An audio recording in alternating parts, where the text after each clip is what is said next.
Ek hoop het gaan met jou goed. Ons gesels oor die winters van die lewe hierdie week. Nou dit is ook ons maandtema by Familia Dei en by Corpus Christi.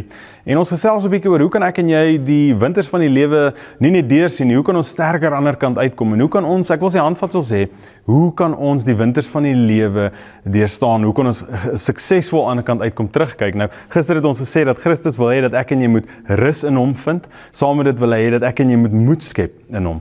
Maar dan wil ek ook vir jou sê, om die winters van die lewe te deurstaan, moet ek en jy weet wat ons of wie ons is in Christus. Ons moet seker wees van ons identiteit. Ek moet weet wie ek is, om seker te maak dat ek vas staan. Wanneer die wêreld die winters na my kant toe gooi, en wanneer mense en dinge vir my wil vertel wie ek is, moet ek vashou aan dit wat die Bybel en wie die Here sê ek is. Nou, ek lees saam met jou daar in 1 Petrus 2, vers 9.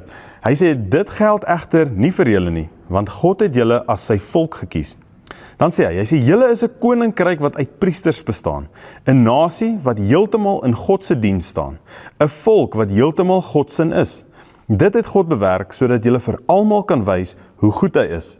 Dit is immers hy wat julle uit die duisternis in sy wonderlike lig geroep het. Hy het my en jou uit die duisternis uit in sy wonderlike lig ingeroep. Hy sê ek en jy is priesters. Hy sê ons is deel van 'n koninkryk.